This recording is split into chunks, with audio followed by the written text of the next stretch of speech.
Bom dia, né? Graças a Deus estamos aqui para mais uma reunião neste dia. É uma vitória quando a gente chega à casa do Senhor. De manhã é melhor ainda, que a gente passa o nosso dia, já dá a sugestão de que Ele precisa, o nosso dia estar na presença do Senhor. Então, sejam bem-vindos, irmãos que porventura estejam ou vão nos acompanhar na internet, e os irmãos que estão aqui presentes. Amém? Vamos começar a nossa reunião com o Salmo 123, uma oração pedindo compaixão. Nós estamos aqui para louvar o Senhor, porque somos gratos. Ele é quem tem compaixão das nossas vidas. A ti que habita nos céus, eleva os olhos, como os olhos dos servos estão atentos às mãos de seus senhores, e os olhos da serva à mão da sua senhora, assim os nossos olhos estão atentos ao Senhor nosso Deus, até que tenha compaixão de nós. Tem compaixão de nós, Senhor, tem compaixão, pois estamos saturados de tanto desprezo. A nossa alma está saturada da zombaria dos arrogantes e do desprezo dos soberbos. Amém? O Senhor é a nossa riqueza e o nosso socorro. Somos gratos a Ele. Vamos orar, nos colocar na presença do Senhor neste momento. Jesus, muito obrigada. Somos gratos a Ti. Obrigada por tudo. Recebe o nosso louvor, a nossa adoração, nossas vidas nesta manhã. Que o Teu Espírito Santo tenha liberdade para nos ensinar. Que tenhamos ouvidos para ouvir e um coração acessível ao Senhor. Somos gratos por tudo. Muito obrigada, Jesus, por esse privilégio. No Teu nome, amém. Vamos louvar ao Senhor. Amém. Bom dia, Pai do Senhor, irmãos. Amém. Vamos adorar o Senhor, aquele que concedeu a sua maravilhosa graça às nossas vidas. Amém.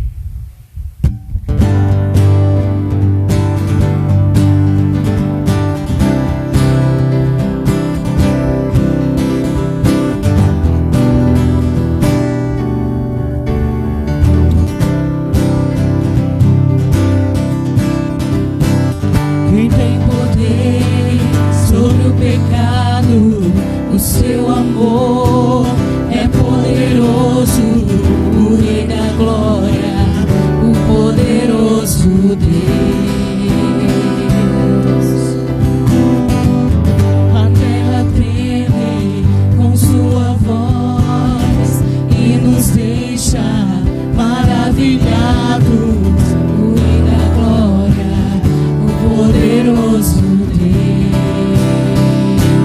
Maravilhosa graça, teu amor que não falha, tomou o meu lugar, levou a minha cruz, teu sangue me salvou, minha dívida pagou. Jesus, eu canto, hoje livre sou.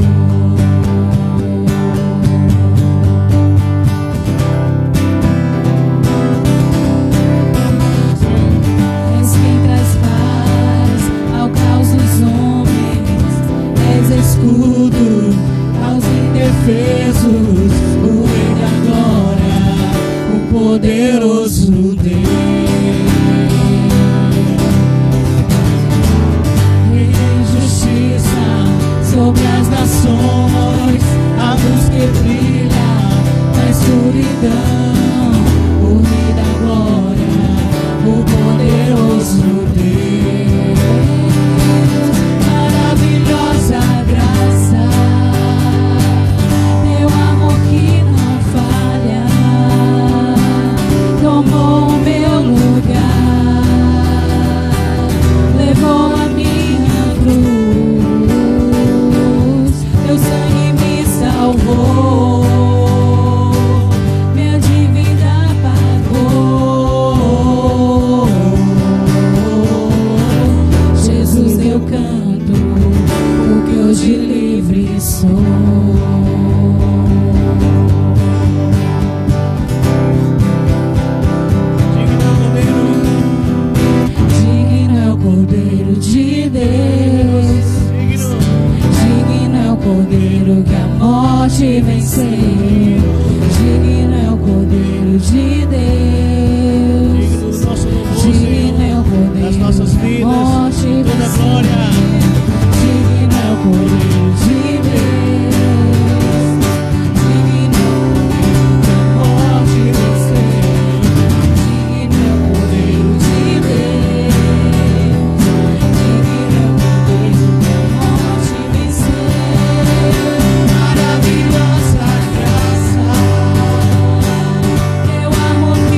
Rogamos, Senhor, a tua maravilhosa graça, Senhor. Estamos aqui nessa manhã pela tua maravilhosa graça, Senhor. Pelo teu amor, pela tua presença, pela transformação que o Senhor traz às nossas vidas, Pai. Aleluia.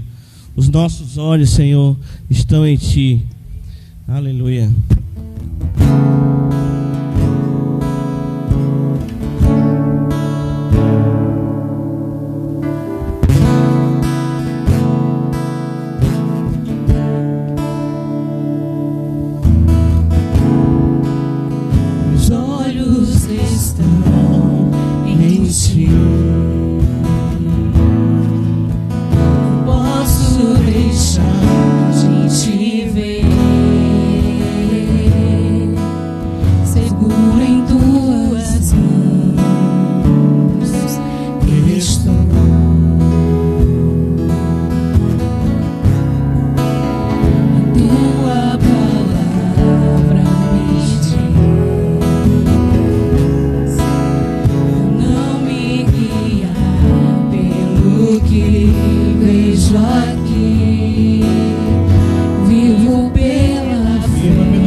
Nossos corações, nossas dificuldades.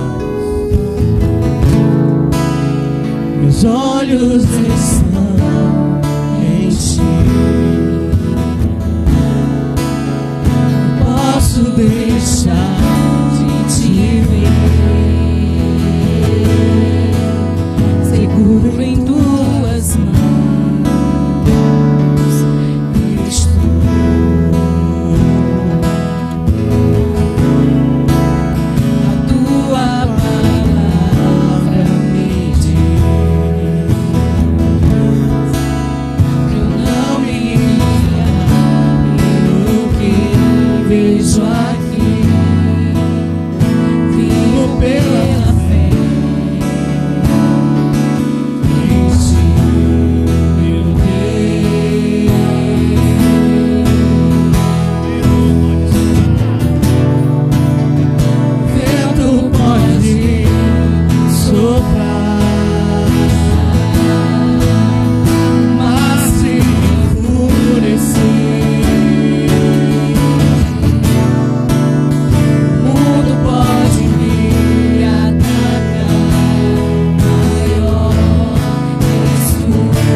todo o meu coração. Confio em ti. A minha alma canta. Quão grande és tu, Senhor. Sobre tudo que vier contra mim, tu és maior,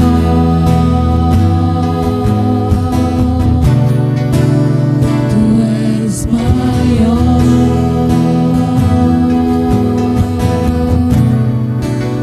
tu és maior. Deus da nossa vida, Senhor, da nossa casa, dono do nosso coração, Senhor. Aleluia, nossa alma canta a ti, Senhor. Seja no tempo bom, seja no tempo turbulento, seja no tempo complicado, seja no tempo mau, Senhor. Possamos encontrar, Senhor, sempre em ti a segurança e o lugar da nossa habitação, Senhor. Aleluia.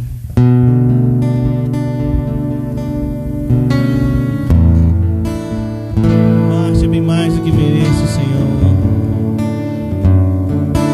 Aleluia.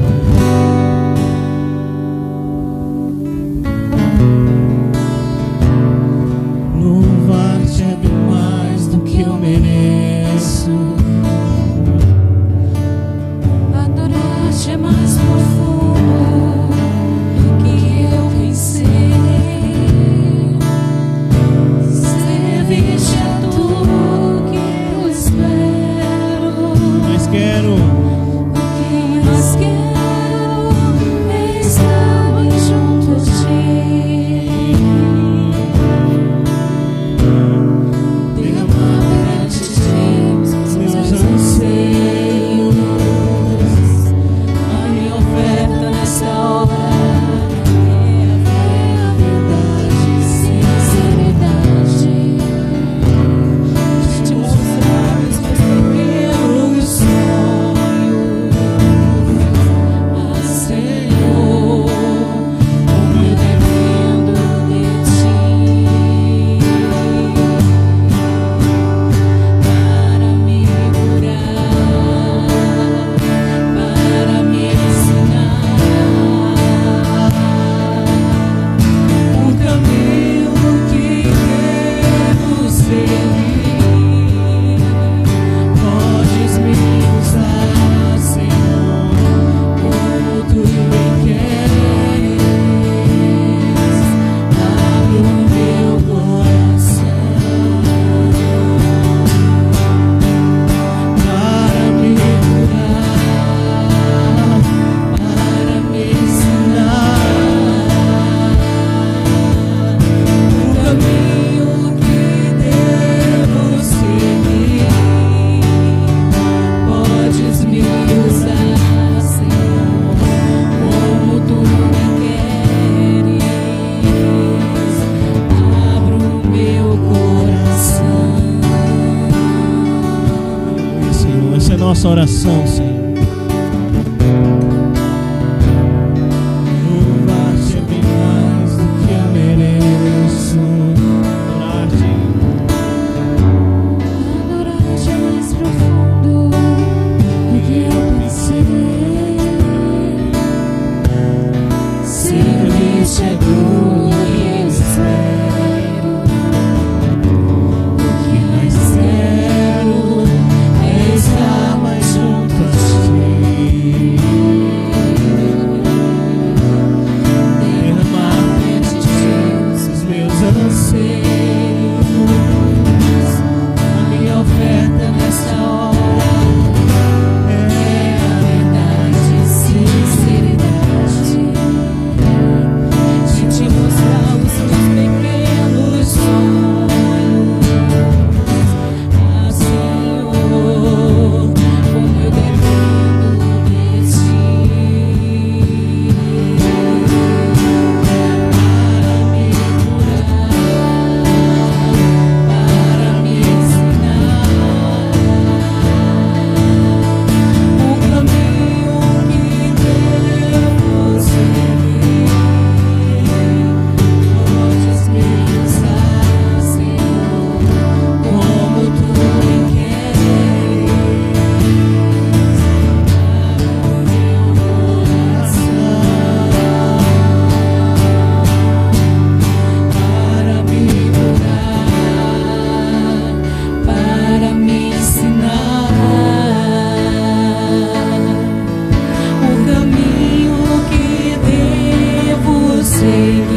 Cura-nos, Senhor, para o serviço.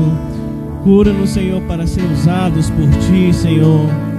Que o Senhor possa estar abrindo nossos corações, como o Senhor quer fazer, como o Senhor quer realizar a Tua obra, Senhor. Aleluia, Senhor. Tu tens toda a liberdade, todo o controle, toda a soberania, todo o poder, Senhor. Age, Senhor, com Tua mão forte, Deus.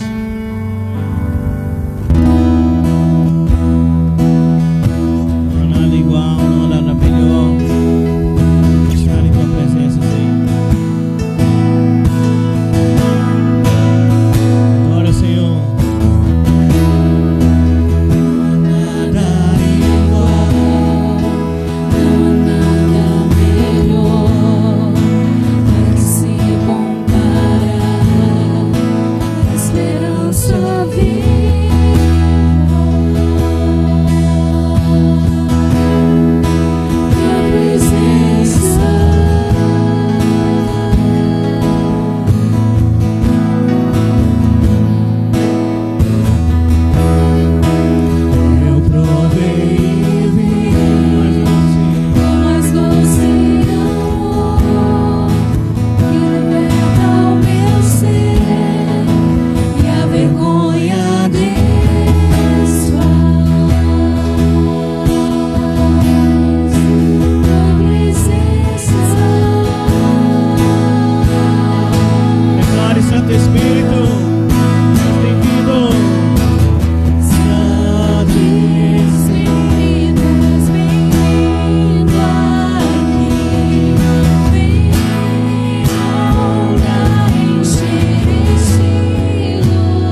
possamos provar, Senhor, a Tua presença, provar a Tua glória, Senhor, em todo momento, Senhor, em toda circunstância, Senhor.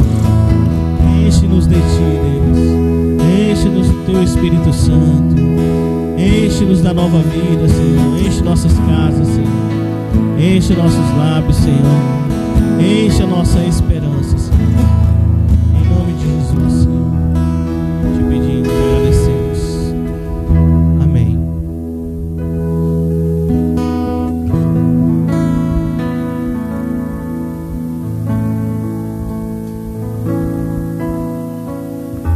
Amém. Vamos orar, colocar diante do Senhor nossos dízimos, nossas ofertas, aquilo que trouxemos para a sua casa.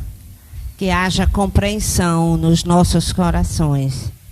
Que quando estamos ofertando, dizimando, estamos sendo fiéis ao Senhor, compreendendo que tudo que temos é dele. Estamos contribuindo com o seu reino e compreendemos que esta é uma maneira, é um modo da gente servir ao Senhor. A gente tem prazer em ver o reino de Deus se expandindo. Amém? Vamos consagrar ao Senhor.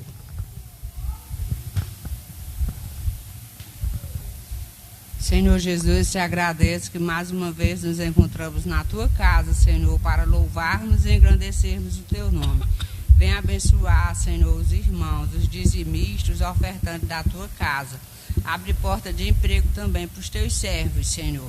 Te agradeço por tudo. No teu nome, Jesus. Amém.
nosso Deus.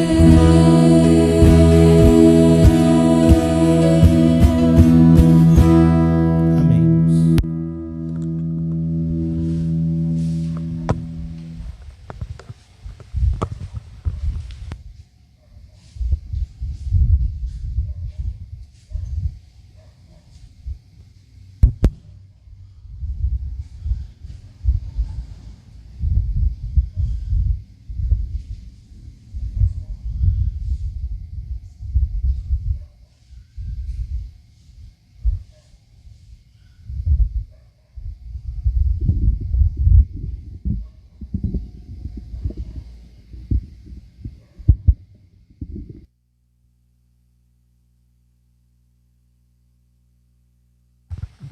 Amém.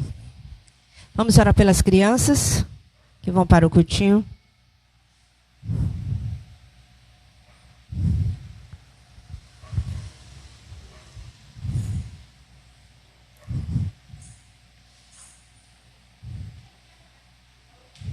Tito gostou, a Maria trazendo ele. Vamos orar pelas crianças, amém, irmão?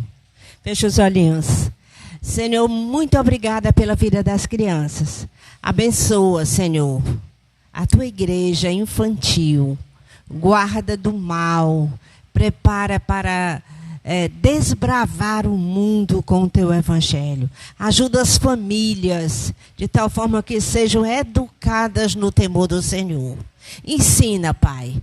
Abençoa o ministério infantil, a igreja, as famílias, as crianças. Tudo nas tuas mãos, que o teu Espírito Santo nos guie e elas sejam guardadas no teu nome. Em nome de Jesus, amém. Podem ir. Amém. Somos gratos ao Senhor porque Ele é bom e temos o privilégio de estar na sua casa. Amém.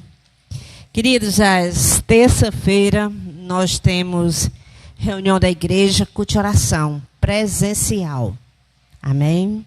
Na quinta, a nossa escola bíblica.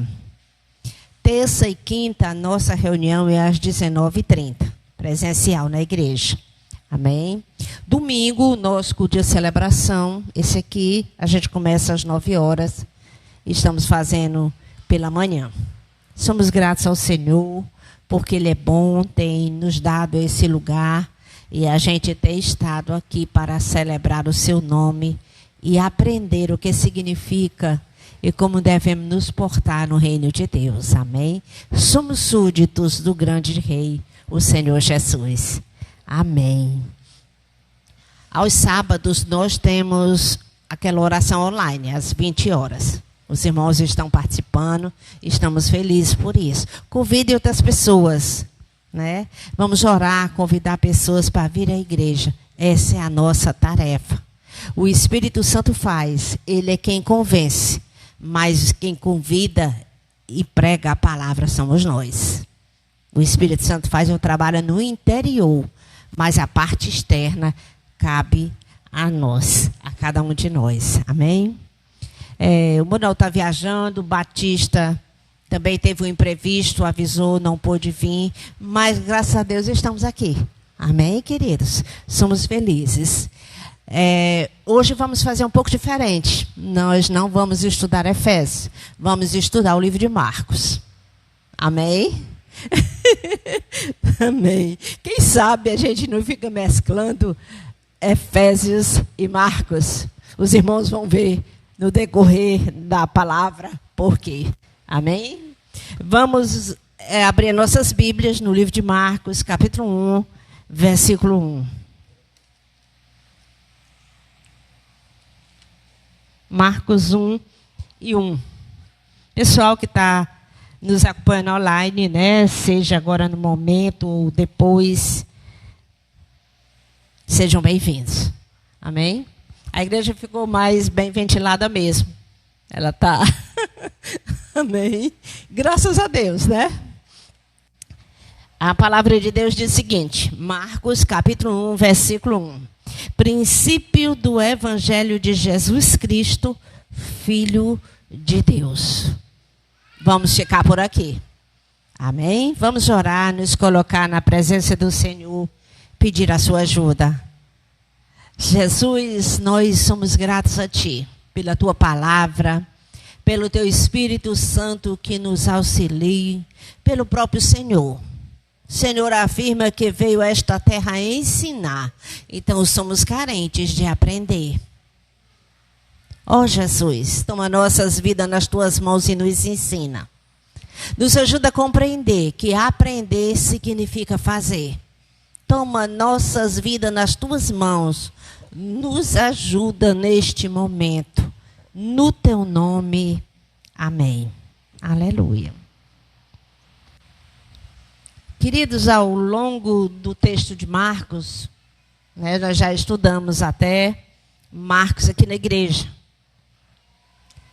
Mas vamos ver o seguinte, ao longo do texto, muitas vezes os discípulos eles tinham dificuldade de entender a natureza da missão em que estavam envolvidos. Nós vamos ver isso claramente no livro de Marcos. E eles estavam com Jesus durante 3 anos e meio. E não era um culto 3 vezes por semana para quem é assíduo à igreja, não. Era o dia a dia. Eles andavam com Jesus, dormiam, se hospedavam junto com Jesus. A vida deles era o reino. Mesmo assim, os discípulos tinham dificuldade de entender a natureza da missão. Por quê? Certamente havia influência da natureza humana pecaminosa, a questão do interior de cada um deles, coisa que também nós somos passíveis, né? Estamos nesse corpo, sujeitos ao pecado ainda, apesar de não ser uma prática, não deva ser uma prática. Tem a questão da natureza humana pecaminosa e tem a questão do contexto cultural. Nós nascemos, crescemos e vivemos nesta terra. Esse aqui é o nosso habitat. As pessoas têm um jeito de ser e de viver. E as famílias têm as suas particularidades. Então, esse contexto influencia. Não há como fugir dele. E é preciso perceber isso para nos resguardarmos. Jesus disse para os discípulos, lá no Getsêmani, orais, né? Para que não entreis em tentação. Vocês devem orar, oreis, para que não entreis em tentação. A tentação está presente. Na Roma Antiga, porque o Evangelho de Marcos ele foi escrito para os cristãos romanos. Na Roma Antiga, existiam 4 grandes grupos sociais. Tendo em vista que a gente está falando da influência da cultura, o jeito do povo viver. Os patrícios é a classe nobre, eles tinham propriedades e eram os únicos a usufruir os benefícios políticos, os patrícios. A classe seguinte, e que é conhecida, é os plebeus, comerciantes, camponeses, artesãos. Eles eram oriundos das cidades conquistadas pelos romanos. Roma é a capital do império. Eles eram livres, os plebeus, mas eles não tinham nenhum direito como cidadãos. Eles eram carentes de direitos. Nós temos também uma outra classe social que são os clientes. Os clientes são os prestadores de serviços. É quase que uma classe intermediária, né? Eles faziam o serviço. Mas o serviço braçal eram feitos pelos escravos. Eram muitos escravos. Eram eles quem realizavam o trabalho braçal e eles não tinham praticamente nenhum direito. Era comum pessoas que perdessem as guerras ou então tivessem dívidas se venderem, né, como escravos. Não podia pagar a dívida, era escravo. Os filhos, quando acontecia, digamos, uma tragédia dessa na família, Eles eram convertidos à escravidão, os filhos de escravos. Então, isso é algo muito comum. Nós estamos colocando isso por causa da influência cultural na cidade. E a gente precisa ter em mente que essa divisão de classes. Porque vamos ver algumas coisas com os discípulos, né? Marcos, ele tem em mente e explica a natureza da missão de Jesus. Quando ele começa a escrever, percebam que Marcos é o primeiro evangelho. Então não tinha o Novo Testamento como nós temos hoje ainda pronto. Era endereçado a igrejas quando era escrito. E o evangelho, Mateus, Lucas e João, ainda não havia sido escrito. Então Marcos é o primeiro evangelho. E ele tem em mente tornar clara a igreja em Roma, os cristãos da cidade de Roma, o que é a missão de Jesus, de Cristo. Lembre que Roma é a capital do império, são os cidadãos. Grande parte do império são escravos. Essa é a percepção. Marcos é muito prático, os romanos são muito práticos. Ele é incisivo nas suas colocações. Ele não tem muito arrudeios, não tem aquela questão. É uma questão histórica e teológica. Ele vai colocar, mas ele não tem arrudeios. Ele é muito prático, ele é muito incisivo. Ele vai direto naquilo que ele deseja falar. Suas histórias eram bem comuns na igreja antiga, eram bem conhecidas. As histórias que ele conta quase que é um ensaio bibliográfico, porque não tem todos os detalhes da vida de Jesus, mas, de certa forma, é biográfico. Essas histórias que ele relata de Jesus são bem comuns. E era normal, naqueles dias, se contar histórias do herói. O herói aqui é Jesus. Se contar histórias do herói e, através delas, esperar que os leitores tirassem lições morais da sua história. Marcos não é diferente dos outros escritores do seu tempo. Marcos deseja que seus irmãos entendam que o chamado de Cristo envolve tanto poder como sofrimento no conflito com as forças de Satanás. Olha só a questão. Ele quer que os irmãos entendam isso. Porque quando a gente se achega a Deus, a gente quer que o Senhor nos abençoe. E a igreja desfrutava do poder de Deus.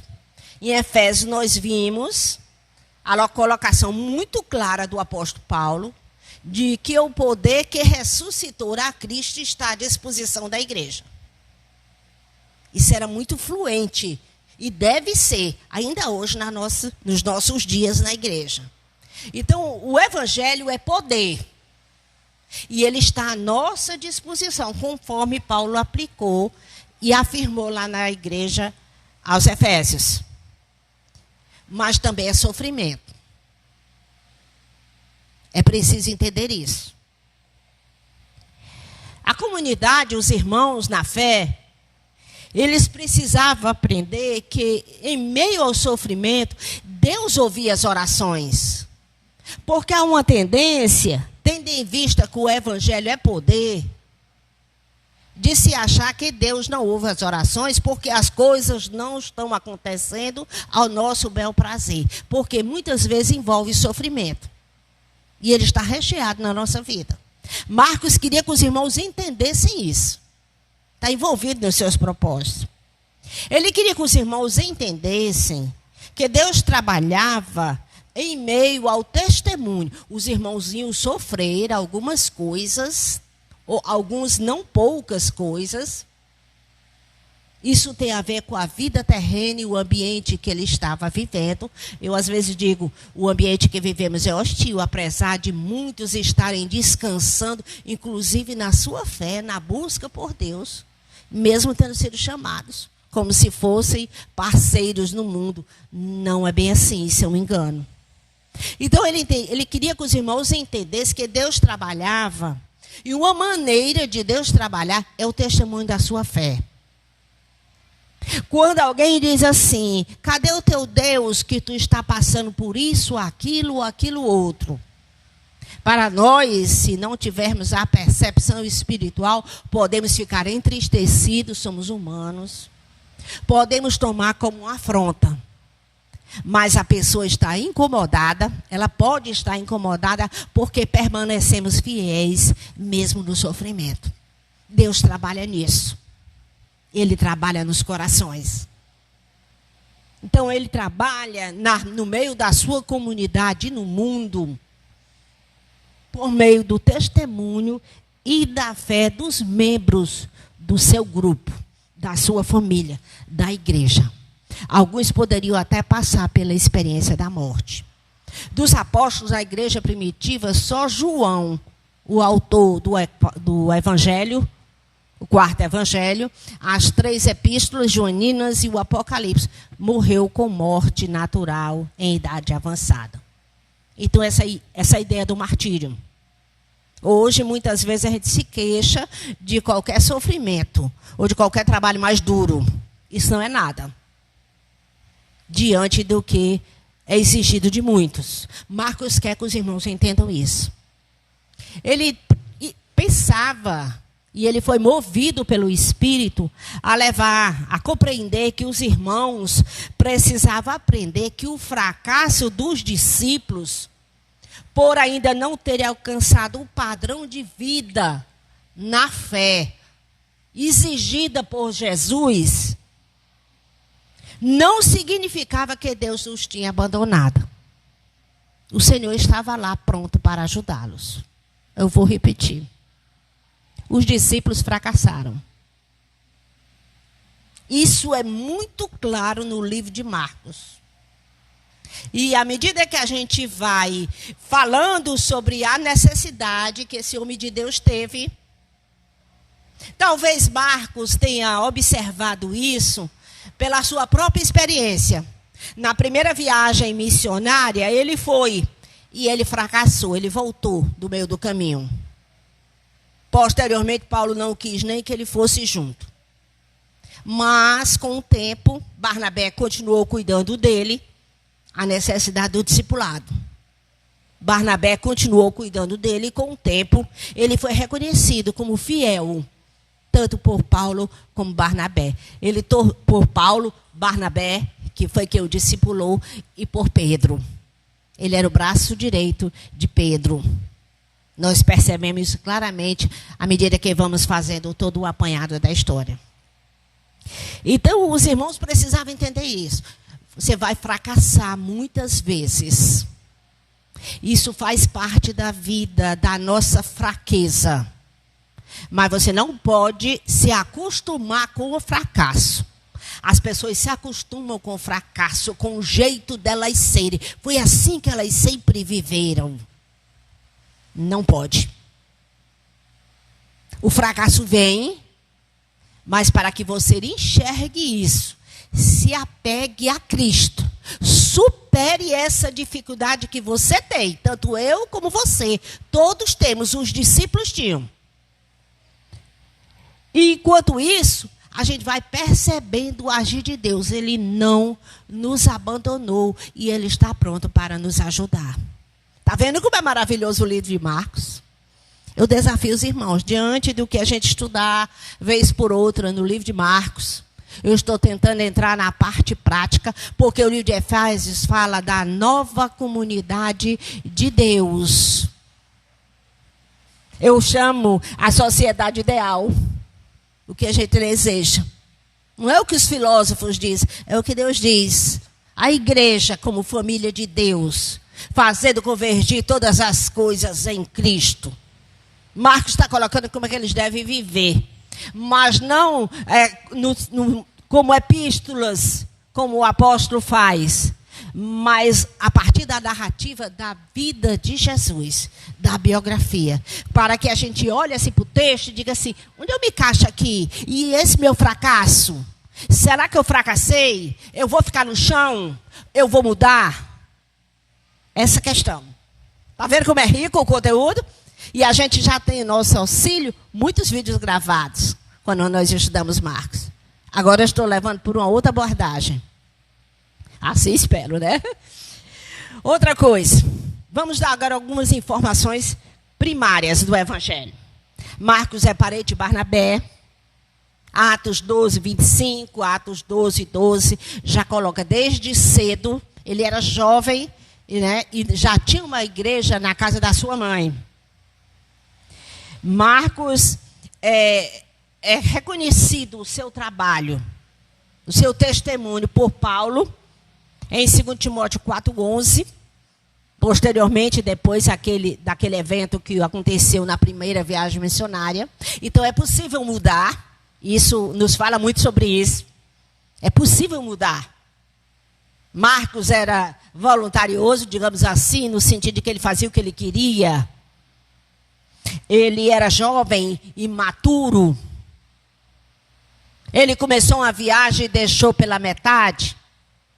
Mas à medida que ele foi discipulado por Barnabé, ele aceitou o discipulado, ele acolheu, o Espírito Santo trabalhou e ele foi elogiado de tal forma que Paulo disse: traga Marcos, eu preciso dele. Está vendo? Pedro também elogia. 1 Pedro capítulo 5, versículo 13. Depois os irmãos podem pegar os textos, ou anotar, ou ver o vídeo e confirmar na escritura. A obra, esse Evangelho de Marcos, que é o primeiro, ele circulou muito cedo. Não há contestação dos pais da igreja quanto à autoria, apesar de ele não ter se identificado. Fica claro que a obra ficou circulando desde cedo nos grupos, nas igrejas, que eram em casas. E os pais da igreja claramente declaram que o texto foi escrito por Marcos. Marcos provavelmente, né, era mais ligado aos irmãos da diáspora. O que é isso? Os irmãos que moravam em terras distantes, não dentro só do próprio Israel.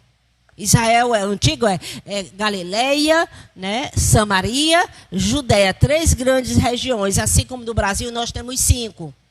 Lá é Galileia no norte, a região central Samaria e a Judéia no sul. Mas os judeus, eles dispersavam e moravam em outras cidades do império. Desde o Império Babilônico havia até sinagogas em várias partes do mundo por causa da dispersão. Esses irmãos que viviam espalhados em outras cidades, fora do território de Israel, mas dentro do Império Romano, a gente chama de diáspora. Marcos, talvez, ele fosse, provavelmente, ter mais afinidade, mais proximidade com esses irmãos que não viviam dentro das fronteiras de Israel e com os irmãos da diáspora. Ele era mais próximo à diáspora. Por quê? Um dos motivos é que ele é parente de Barnabé. Barnabé é da ilha de Chipre. Uma ilha no mar Mediterrâneo. Não está dentro do território de Israel. Amém? E Chipre é um ponto crucial dentro do mar Mediterrâneo para sair do norte da África para a Europa. As navegações.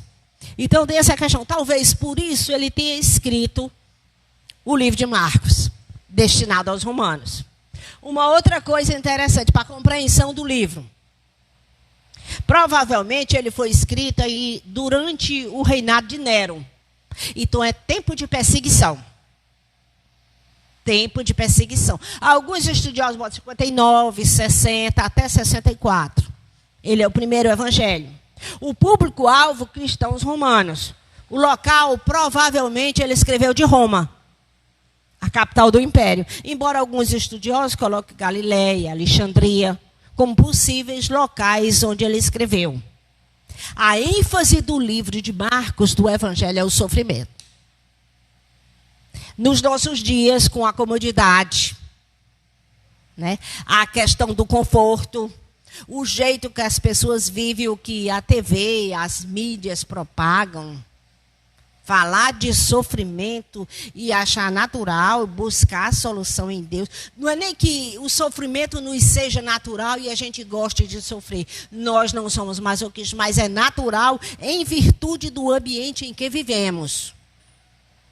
O mundo prega digamos assim, entretenimento, comodidade, conforto, e nós gostamos, de certa forma, disso, e até, digamos assim, entendido. Mas Marcos está indo além. A comunidade cristã precisa entender que é poder, o poder que Paulo falou lá em Efésios, mas é também sofrimento. Qual o propósito desse livro? Apresentar um relato histórico da vida de Jesus, provando que ele é o Messias sofredor. Israel tinha dificuldade de compreender isso. As profecias de Isaías, que a gente chama a Bíblia do Antigo Testamento, a mini-Bíblia, o livro de Isaías. A Bíblia tem 66 livros, Isaías tem 66 capítulos. É o livro que mais fala do Messias. 700 anos, mais ou menos, antes de Jesus nascer. Profecias a respeito do Messias. E no livro de Isaías, capítulo 52, 53, nós temos a figura do Messias sofredor, da cruz, que muitos não entenderam. Mas nós temos, a partir do capítulo 40 de Isaías, o Messias glorificado reinando. Estou dizendo glorificado agora. Nós sabemos, eles não sabiam disso. Eles não sabiam disso. Mas nós vemos o reino de Deus, paz, Israel e supremacia, tudo resolvido, orações respondidas antes que clamem, a harmonia, tudo aquilo que almejamos.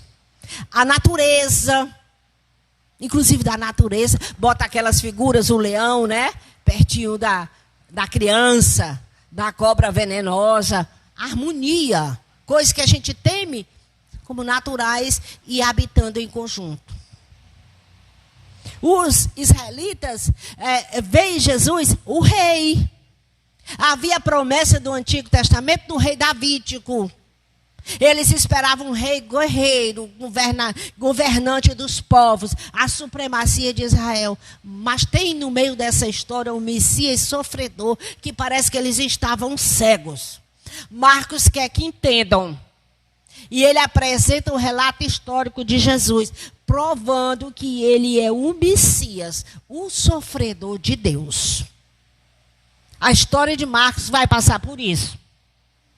Ele queria e tinha como propósito instruir os irmãos a evangelizar os não cristãos. Lembra, ele estava no Império Romano, tempo de Nero. Evangelizar, morte.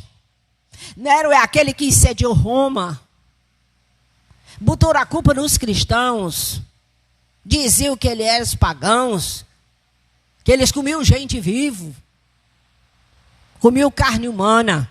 Os irmãos comiam o corpo e o sangue de Cristo, a ceia. Aí ele dizia, olha, havia esses boatos, eles estão comendo gente viva. Mas eles estavam falando, era do símbolo da ceia. Está vendo? Mas havia esses boatos. Esse é o ambiente que nós vivemos. Hoje não é desta forma, existem outras formas. Quem vê, que entenda. Mas a perseguição está aí. E ele disse assim, vocês precisam entender que a missão de vocês é evangelizar os não cristãos. Evangelizar os não cristãos não envolve só você sair e entregar um folheto, fazer uma visita, falou de Jesus, convidar para a igreja no dia que tiver um evento. Não se trata disso. Evangelizar os cristãos é cuidar da vida cristã, fazer tudo isso que eu acabei de falar, e cuidar da igreja. Não só pessoalmente uns dos outros, mas do ambiente que vive. É por isso que dizimamos e ofertamos. Quem não faz isso não compreende isso. Não compreende essa parte do reino. Porque quando as pessoas que nós falamos, convidamos, oramos, que o Senhor cura e fala os corações, se disponibilizam a seguir a Cristo, elas precisam de um lugar organizado com pessoas que saibam, que tenham empatia e saibam cuidar uns dos outros. Tudo isso está envolvido. Na igreja primitiva, a igreja era em casas. As casas precisavam organizar. Os irmãos tinham que vir. As pessoas precisavam ser convidadas. O evangelho precisava ser pregado. Súditos de um reino. Está vendo a complexidade, a gama de pensamentos que está? Marcos queria enfatizar o discipulado. Não é só convidar a pessoa, precisa cuidar dela. Eu não posso cuidar de todo mundo, não posso visitar todo mundo, não tenho acesso a todas as casas. Mesmo que tenha acesso porque alguém me der, muitas vezes eu sou alheia, porque eu não estou próxima, a pessoa não tem aquela intimidade necessária. Os irmãos têm, cada qual tem os seus. Marcos quer que os irmãos entendam isso. E aqui ele está discipulando a igreja primitiva, quando ele explica a missão de Jesus. Todas as coisas estão envolvidas. Marcos 10, 45. Esse é o texto-chave do livro de Marcos. Ele diz assim, a respeito de Jesus. Pois o próprio Filho do Homem não veio para ser servido, mas para servir e dar a sua vida em resgate por muitos. A vida do próprio Jesus, o Filho do Homem, ele sabe o que está dizendo. Quando fala de Filho do Homem, se remonta à profecia lá no livro de Daniel do ancião de dias. Ele está falando de Deus. Na profecia lá de Daniel, o Filho do Homem. O próprio Filho do Homem não veio para ser servido. Vocês estão equivocados quanto à missão. Não é um rei que vai desbancar o Império Romano, comandar exércitos e levantar Israel sobre todo. Não agora. Mas ele veio para a cruz. O êxodo espiritual. A gente costuma dizer que o Egito, na tipologia bíblica, é um mundo. E os israelitas foram libertos do mundo, passaram para pelo Mar Vermelho e vão rumo à Terra Prometida. No novo êxodo, nós estamos no mundo, o Egito. Vamos ser salvos pela cruz de Cristo. O sangue de Jesus nos purifica de todo o pecado. É assim que somos salvos. Estamos caminhando rumo a Canaã celestial. A nossa vida na presença de Deus e fora da presença do pecado. A tipologia bíblica. Então, o novo êxodo é a libertação do pecado. Aí diz, porque o Filho do Homem não veio para ser servido, mas para servir e dar a sua vida em resgate por muitos. Como é que as pessoas vão ser aproximadas desse reino? Marcos, capítulo 1, versículo 36, Jesus disse: vamos a outros lugares, aos povos vizinhos, a fim de que eu pregue também ali. Foi para isso que eu vim. Alguém tem que pregar a palavra. Alguém tem que convidar. Precisa de um local adequado e de pessoas para receber. Esse é o reino de Deus.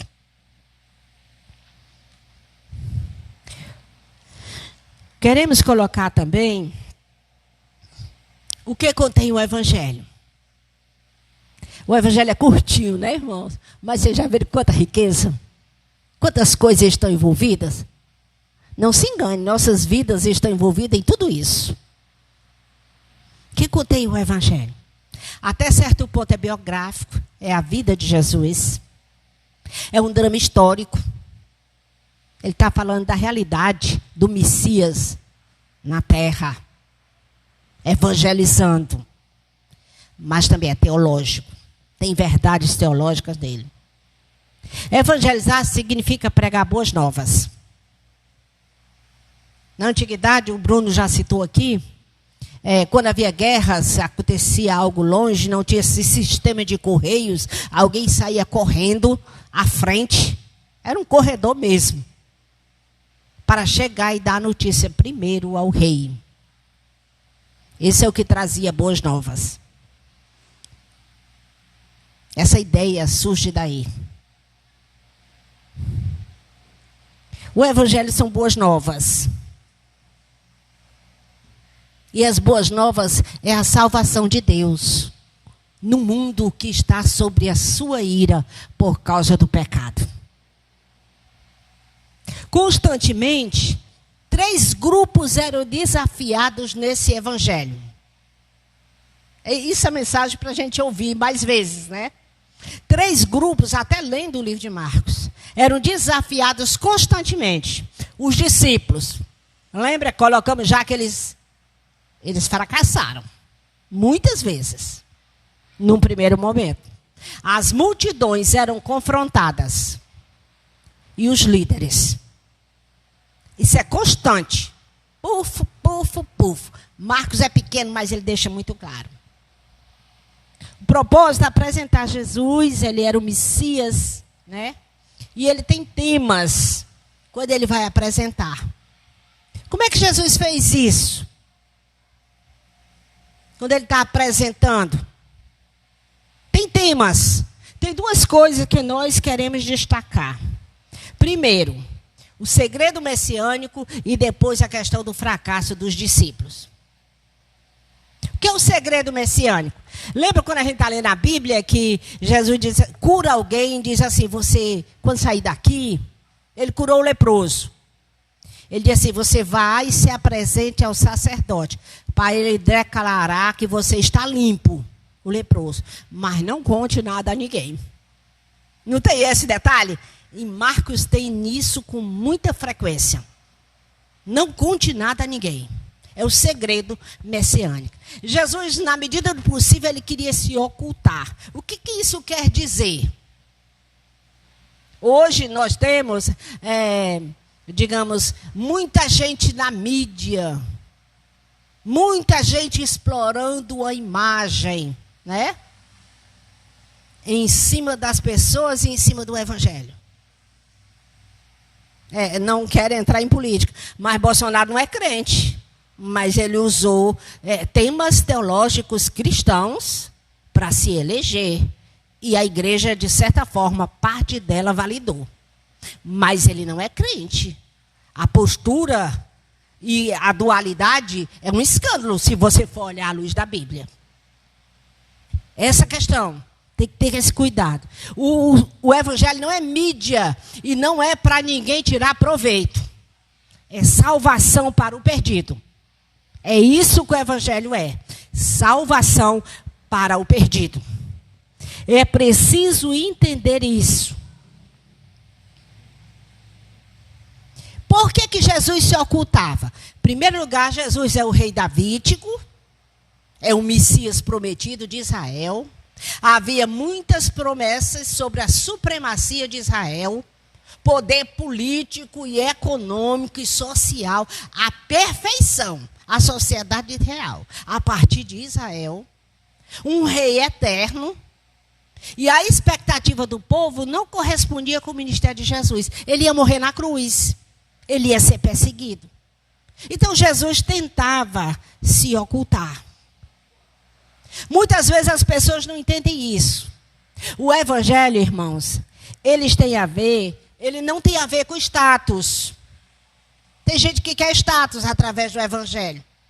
Hoje todo mundo é crente. Todo mundo conhece a Bíblia. Todo mundo é evangélico. Crente não, a expressão é evangélico que se usa.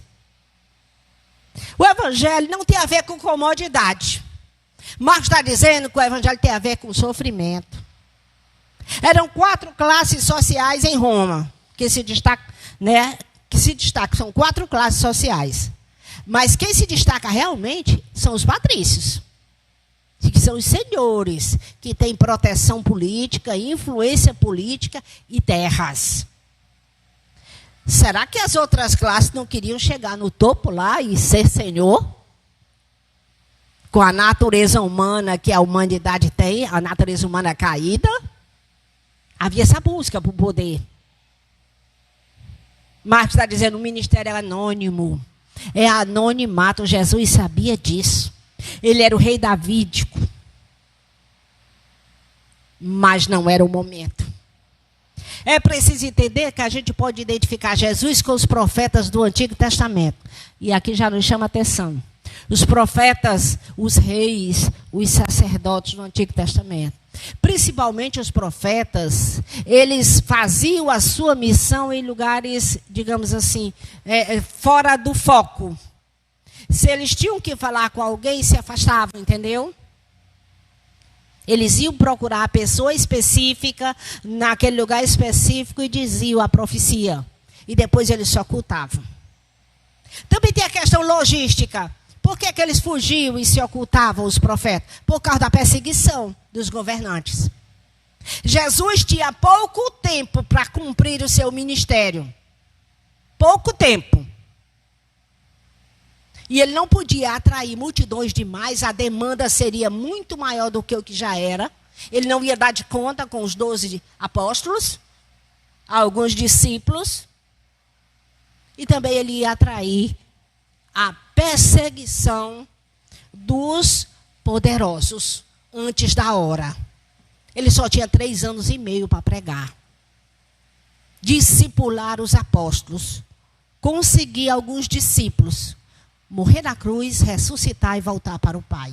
A questão da demanda. Isso fala de urgência. O evangelho, a missão, ela não é status. Ninguém é mais privilegiado do que outro. É trabalho para todos. É status. Não é status. De jeito nenhum. O evangelho não é comodidade. Eu vou aceitar a Cristo, estar na igreja, dia de domingo eu vou para o culto. Deus vai ficar satisfeito comigo e resolver todos os meus problemas. O evangelho não é isso. Deus faz porque Ele é bom. E a Bíblia diz que todos aqueles que se achegam a Cristo, a Deus, Ele se chega a eles. O evangelho é isso. Deus é bom. O evangelho, irmãos, é um reino.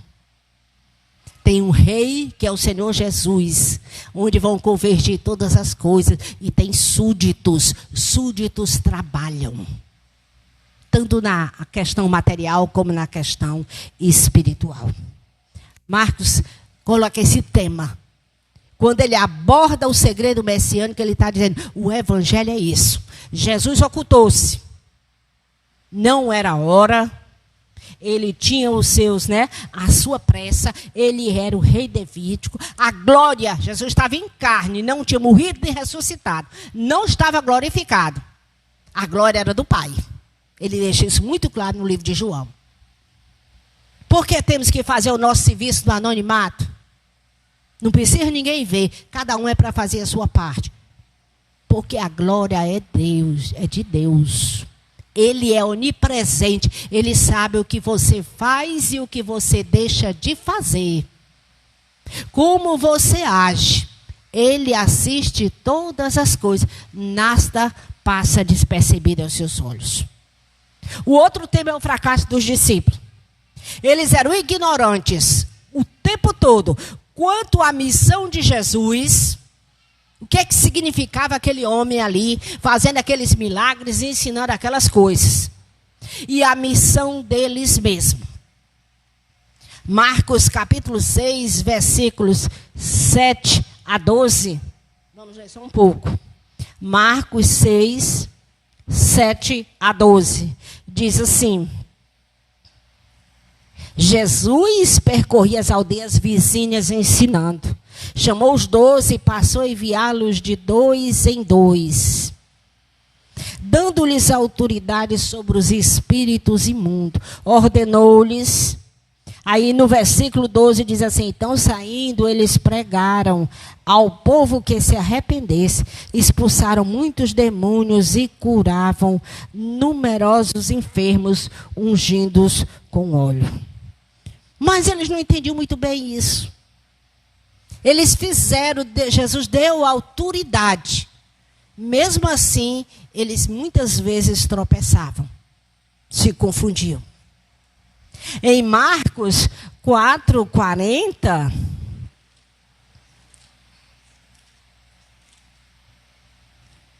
está lá escrito. Jesus coloca.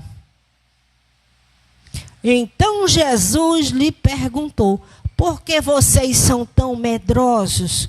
Como é que ainda não têm fé? Jesus já tinha dado autoridade a eles. Os acontecimentos não estão na sequência. Marcos já arrumou as histórias, os acontecimentos, guiado pelo Espírito Santo, porque ele tem uma mensagem a passar. Então ele selecionou. Não estão na sequência de como aconteceram. Está aqui. Eles viam Jesus fazer. Jesus deu autoridade. Mas eles ficaram admirados, pasmos, porque Jesus acalmou a tempestade. Eles não compreendiam direito a missão de Jesus. Tinham expectativas erradas. Estavam sempre caindo. E a missão deles mesmos. Tanto na questão carismática, dos milagres. A questão da falta de fé. Lembra quando Jesus desce do monte depois da transfiguração, que tem um menino lá endemoniado que os discípulos não conseguiram curar? E o pai do menino disse: eles não conseguiram, teus discípulos. Aí Jesus: até quando eu vou ter que suportá-los? Até quando eu vou ter que fazer tudo? Acho que o texto está na questão de Marcos 9, 18, 19, 28, 29. Os irmãos podem ler e observar o que está sendo dito. Eles tinham dificuldade na questão carismática, a questão dos milagres, a questão da empatia. Lembra a multiplicação dos pães? O discípulo chega para Jesus, eles estão aqui, estão com fome. É um deserto, manda esse povo procurar o que comer. É aquela teologia, está todo mundo aqui, a gente se ama, mas cada qual que se vire. É ou não é bem presente e bem atual? Está todo mundo aqui ouvindo palavra, todo mundo se ama, Jesus está presente, eu estou muito feliz. Quem quiser se vire, vamos comer no outro canto. A gente faz o evento da igreja, quer que limpa depois. Todo mundo quer chegar quando está tudo limpo, desse jeito aqui. E assim fica todo mundo, um empurra para o outro, e ninguém faz nada. Essa compreensão precisa. Marcos está falando disso. As coisas têm que acontecer. Jesus está fazendo a parte dele. Eles não entendiam o preço do discipulado. Eles não entendiam isso. Ele estava naquela história, venha a nós o vosso reino nada. Eles queriam era ser abençoados. Não é muito diferente dos nossos dias. A natureza humana ainda é a mesma. É muita coisa para a gente pensar quando a gente se bate com um texto desse.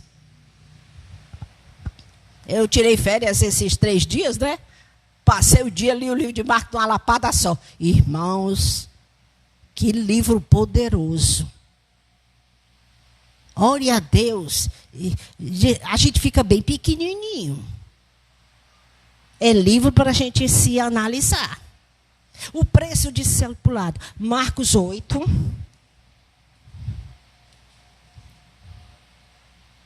Versículos 34 a 38. Diz assim: então, convocando a multidão e juntamente os seus discípulos, Jesus lhes disse: se alguém quer vir após mim, negue-se a si mesmo, tome a sua cruz e siga-me.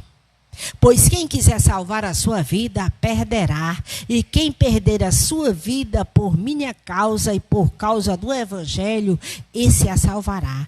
De que adianta uma pessoa ganhar o mundo inteiro e perder a sua alma? De que daria uma pessoa em troca da sua alma? Pois quem nesta geração adulta e pecadora se envergonhar de mim e das minhas palavras, também o Filho do Homem se envergonhará dele quando vier na glória do seu Pai com os seus anjos. Por que ele fala disso? Quem se envergonhar das minhas palavras? Porque o tema do livro é serviço. E Jesus veio para servir, negar a si mesmo, dar a sua vida em resgate por muitos. Um reino estava instaurado. Ele ia permanecer, Jesus ia voltar para o Pai. E os seus súditos, ele é o rei soberano, precisavam trabalhar. Lembra a unção no Antigo Testamento? Profetas, reis, sacerdotes. Para quê? Serviço. O que é que Jesus faz no livro de Efésios? O que é que o apóstolo Paulo menciona? Que Deus tem um plano cósmico para toda a sua criação. E que Ele está reunindo pessoas, chamando e adotando como filhos. Todas as coisas vão convergir em Cristo. E como sinal, Ele deu o Espírito Santo. Para que você e eu recebemos o Espírito Santo? Só para vir para a igreja de vez em quando? Alguns nem vêm. Louvado seja Deus que a gente vê. Mas é porque o evangelho chacoalha. Você não pode ser acomodado. Você tem que avançar no reino. Ele está crescendo. Se você não está vendo, peça olhos espirituais. Jesus está batendo as portas. As coisas estão acontecendo. Essa compreensão. Aí ele diz, pois quem nesta geração adulta e pecadora se envergonhar de mim, das minhas palavras, tampouco o Filho do Homem se envergonhará. Pois quem nesta geração adulta e pecadora se envergonhar de mim, das minhas palavras, também o Filho do Homem se envergonhará dele, quando vier na glória de seu Pai com os seus santos anjos. Está falando da segunda vinda de Cristo, o dia de Cristo. A igreja de hoje, dos nossos dias, dessa sociedade líquida que se adequa a tudo, ela quer privilégios. E muitas vezes a gente... Lembra a influência da cultura? Tem um momento que a mãe dos filhos de Zebedeu quer que um fique do lado de Jesus e outro do outro. Jesus é o rei e os filhos dela são tudo bonitinhos, têm os olhos azuis. Vão ficar um do lado do outro. São os primeiros-ministros. Os outros discípulos, quando viram o que ela estava pedindo, também acharam ruim. Status no reino. Não é assim. Não é assim. É trabalho. É um chamado. É compreender que somos súditos. O texto que nós lemos. A outra questão que não pode ser esquecida. O fracasso dos discípulos, eles eram ignorantes quanto à questão carismática, eles não entendiam bem a questão dos milagres, do amor pelas pessoas, da necessidade. Eles não entendiam o custo do discipulado, eles achavam que era só privilégio. Jesus era um grande mestre e eles eram os escolhidos. Não é só isso. E a questão do conflito cósmico. Eu queria chamar a atenção para os irmãos para 2 versículos nesse conflito cósmico. Eu não quero assustar ninguém, mas é a verdade. Precisa saber disso. Por que o povo não ora? Porque o pessoal está tudo confortável, está tudo muito bem. Só ora quando quer alguma coisa. Se faltar comida, faltar emprego, se pega uma briga com o marido. O evangelho não é isso. Isso é resultado de pecado. Marcos, capítulo 1, versículo 12. A tentação de Jesus. E logo o Espírito conduziu Jesus ao deserto, onde ficou durante 40 dias sendo tentado por Satanás. Estava com as feras e os anjos o serviam. O que esse texto diz? Que Jesus foi tentado pelo diabo. O que Jesus disse para os discípulos lá no Monte da Transfiguração? Vocês não podem orar comigo nem um minuto? Orei, né? Ou foi no Getsemane? Para que não entreis em tentação. Oreis para que não entreis em tentação. Por que a igreja não ora? Por que dia de terça-feira, que é o dia que normalmente quase ninguém vem, e quando se elege para não vir em tal culto, é justamente na terça? Porque não entende esse conflito cósmico. Você acha que quando você briga com o vizinho, que foi o vizinho. Quando você se desgosta com o marido o problema é do marido. Quando você é demitido do trabalho, o problema foi do seu patrão. Quando você está desgostoso com a comida, foi quem cozinhou. Não é isso. Tem muito mais coisa envolvida aí por trás. Se Jesus foi tentado, que dirá nós? E por que que nós somos tentados e falhamos? Porque não oramos. No dia da oração, na hora da oração, na hora de buscar a Deus, fazer devocional, a gente está ocupado. O que é que Jesus disse lá no curso do discipulado? De que adianta você ganhar o mundo inteiro? Estão trabalhando, não tem tempo, não pode organizar a rotina. Tem que dormir até tal hora, ou então deixar. Irmãos, aí tem que acordar. A igreja precisa acordar. Toda ela. Quer ver outra coisa? Acusaram Jesus de fazer milagres movido por Beelzebul. Aí Jesus conta uma parábola. Marcos capítulo 3, versículo 24.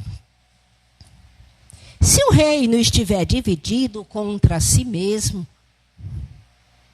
tal reino não pode subsistir. Se uma casa estiver dividida contra si mesmo, tal casa não pode subsistir. Se Satanás se levantou contra si mesmo e está dividido, não pode subsistir ao seu fim. Ninguém pode entrar na casa do valente para roubar-lhe os bens sem primeiro amarrá-lo. E só então saqueará a casa dele. Jesus está dizendo, eu não fiz milagre para o Beelzebul. Porque para me abençoar, ter compaixão, proclamar o reino de Deus, eu tenho que amarrar o valente. E Jesus já venceu o diabo. E como é que fica a gente? Nós estamos no mundo de pecado e as hostes infernais estão soltas. E quem não ora, cai. Acha que tira o foco e coloca que foram outras coisas. Não, foi você mesmo. Foram as circunstâncias, porque não vigiaram e não tem essa percepção do conflito cósmico. O que é que Marcos está dizendo?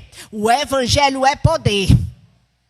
Paulo disse, é o poder da ressurreição de Cristo a mercê, né? A disposição da igreja. O evangelho é poder. Mas o evangelho é sofrimento, porque ainda estamos envolvidos no conflito cósmico. Quem não acordar, quem não orar, quem não ler a Bíblia, quem não tiver outros irmãos, quem não for humilde, quem não proclamar o reino de Deus obedecendo o Senhor, se sentir responsável pela sua casa, ser igreja, vai perder. Porque Jesus disse, oreis para que não entre em tentação. Os discípulos daquele momento entraram. Logo a seguir, Pedro negou a Jesus. Essa é a realidade espiritual que vivemos. Nós vamos ficar tristes e amedrontados por causa disso? Não. Jesus venceu. O livro de Efésios diz que nós estamos nas regiões celestiais em Cristo. Isso é para quem tem intimidade com Deus. Não é para crente nominal, não. É para quem tem intimidade com Deus. É preciso ter essa compreensão. O texto que nós lemos hoje. O início do evangelho de Jesus Cristo, o Filho de Deus. Cristo, ungido. No Antigo Testamento, os sacerdotes, os reis, nós já dissemos, os profetas, eles eram ungidos. Isso confirmava uma escolha divina. No livro de Êxodo, lá para o meio, né? Depois do capítulo 20, quando é feita a aliança com a nação será reis e sacerdotes diante de Deus. E Deus será o seu Deus. Essa é a aliança de Deus com Israel, no livro de Êxodo. No livro de 1 Pedro, diz que a igreja são reis e sacerdotes. E o livro de Efésios diz que o Senhor sela com o Espírito Santo aquele que ele escolhe, que ele chama. Reis, sacerdotes, profetas, não eram chamados porque eram bonitinhos e Deus se engraçou deles, não. Foram chamados para trabalhar, pela misericórdia de Deus, escapar da ira divina. Mas para quê? Ser súdito no reino, proclamar o evangelho, cuidar. Está vendo? Ser diferente. O evangelho é isso. Poucos entendem isso. Jesus foi ungido. Na hora do seu batismo, o Espírito veio sobre ele. Livro de Atos, acho que é capítulo 10, diz que todos os milagres ele fez por meio do Espírito, ele estava em carne. Tudo isso nós temos à nossa disposição. Segundo Paulo, o poder que ressuscitou a Cristo. Precisamos entender isso. Filho de Deus. Tem no sentido amplo no Novo Testamento. Em Jesus salienta a sua deidade. Em João capítulo 10,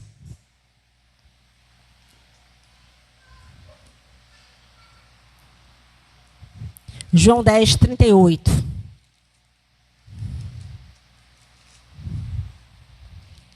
Diz assim: mas eu faço e vocês não creem em mim. Creio pelo mesmo, nas mesmas. Creiam pelo menos nas obras, para que vocês possam saber e compreender que o Pai está em mim e que eu estou no Pai. A deidade de Jesus. E disse: observem o que estou fazendo, creiam que o Pai está em mim e eu estou no Pai.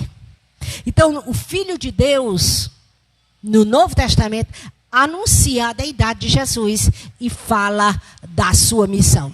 Marcos 10, 45. Nós já lemos. O Filho do Homem não veio para ser servido, mas para servir e dar a sua vida em resgate por muitos. Amém, queridos? O que aprendemos? Vamos só dar uma pincelada, na realidade já foi dito. Em Efésios 2:10, vemos Deus em Cristo moldando como uma obra de arte, um poema lindo, maravilhoso, uma nova criação, a nova humanidade em Cristo, cujas vidas convergem para Cristo. Nós somos chamados, selados pelo Espírito Santo, assim como os profetas, os reis e os sacerdotes, para um serviço. Não porque a gente digamos, mais importante, ou Deus olhou para nós, tivemos só. Não, nós somos adotados para quê? Para o serviço no reino. A questão da empatia, do carisma. O mundo está morrendo. As pessoas estão perecendo. Você recebeu a oportunidade de Deus pela sua misericórdia. O que você e eu vamos fazer? O que isso tem a ver com as nossas vidas? A segunda coisa que nós aprendemos: o custo do discipulado. Despisse do velho homem, dos hábitos arraigados, os costumes, o estilo de vida de cada um dentro da sua casa, na sua família. Os hábitos nos fazem o quê? Pecar. E pecar não é só aquilo que faz, também é aquilo que não se deixa de fazer. Omissão. O livro de Romanos, capítulo 1, fala: porque não só fazem as coisas erradas, como também parabenizam, né, ou assistem os outros fazendo aquelas coisas e não fazem nada. Omissão. Pecar é aquilo que você faz e aquilo que você deixa de fazer, quando contraria a palavra de Deus. Então é preciso entender isso. O discipulado, ele tem um custo, e o custo é se despir. Jesus disse que se não fizer isso, se não estiver disposto a abrir mão disso, você não pertence a ele. Isso é muito sério. As pessoas passam por cima. O custo, se despir dos hábitos arraigados. Em Efésios, Paulo faz um paralelo, um contraste entre o velho homem e o novo homem. Nós éramos isso, filhos da ira. Agora nós somos isso, filhos da ressurreição. Se não se despir do velho homem, dos hábitos arraigados, não tira os olhos das coisas deste mundo. Por isso que no curso do discipulado Jesus disse: de que adianta você ganhar o mundo inteiro? Você trabalha, não tem tempo nem para a igreja. Não tem tempo para o Senhor, não tem tempo de ler a Bíblia. Você lê um livro aqui, uma semana, para quem é estudioso. Lê o livro numa semana. Mas as coisas de Deus tem que ser a conta gota. Não sabe administrar o tempo. A gente vem batendo nisso já há muito tempo. Não consegue. O que acontece? De que adianta você ganhar o mundo inteiro e perder a sua alma? Tem que abrir mão. Tem que aprender a organizar. Não há opção. Por fim, precisamos entender que estamos envolvidos num conflito cósmico. Não é a sua inteligência, o seu cuidado, a sua destreza que vai lhe evitar de você estar envolvido nisso. Os anjos serviam o Senhor. Ele estava entre as feras, demônios. Ele estava... Não pense que a gente está diferente, não. Graças a Deus que não vemos. Mas os anjos serviam a Jesus. Você tem intimidade com Deus, busca, ora, está preocupado com o reino de Deus, envolvido nele, para que os anjos o sirvam? Precisa de intimidade com Deus.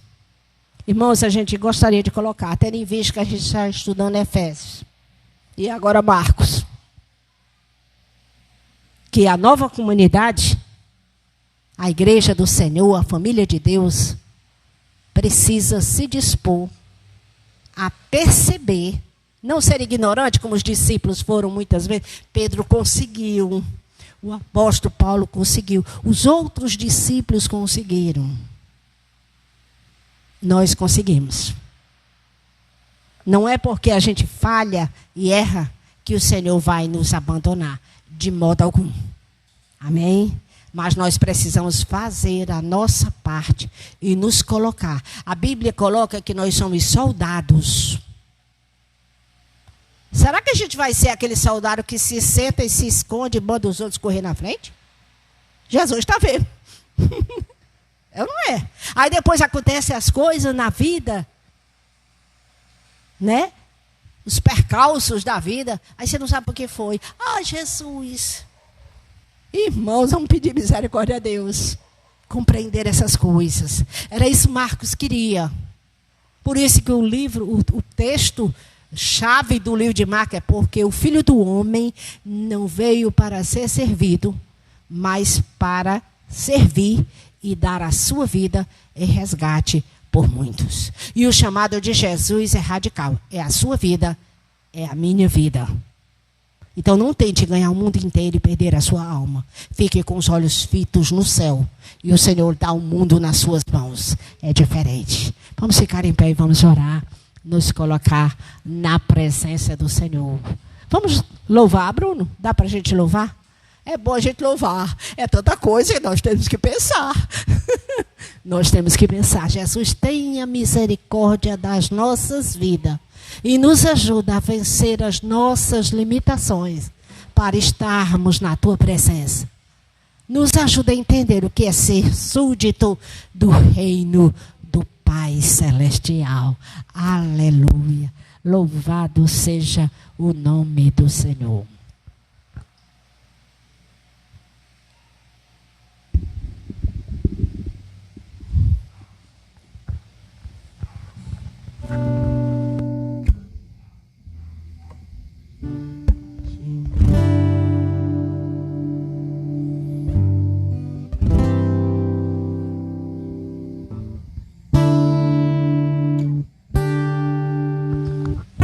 Aleluia. Aleluia.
ajuda do Senhor, porque tudo que há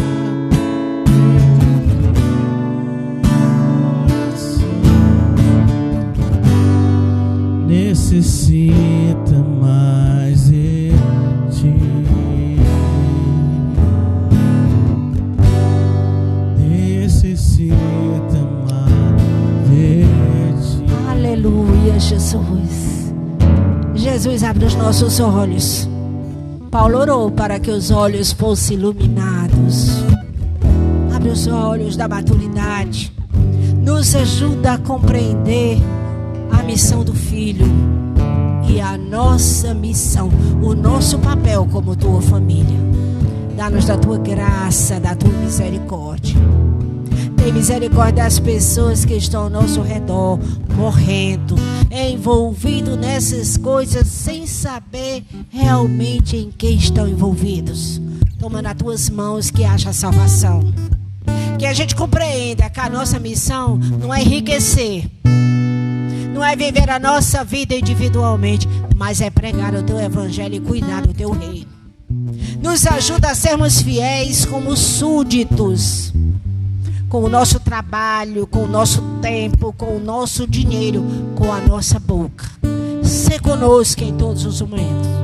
Visita as nossas famílias, os nossos vizinhos, o pessoal com quem a gente trabalha, a nossa nação. Tem misericórdia de cada um de nós, Senhor. Ajuda-nos a fazer a tua vontade. Nos ajuda a compreender que não precisamos levantar a mão dizendo o que fazemos. Precisamos fazer. O nosso serviço é no anonimato, porque é para a glória do Senhor. Mas tem que estar muito claro que mesmo que a gente tenha fracassado em algumas coisas, vamos orar por entendimento, para que o Senhor ilumine os nossos corações, assim como o apóstolo Paulo, para que venhamos a acertar, que o teu reino venha fazer parte da nossa vida até verdadeiramente, que não seja só de boca, mas que seja com as nossas mãos. A tua palavra diz no salmo que lemos hoje: queremos estar com os olhos fitos no Senhor, assim como o servo está firme olhando para as mãos do seu Senhor.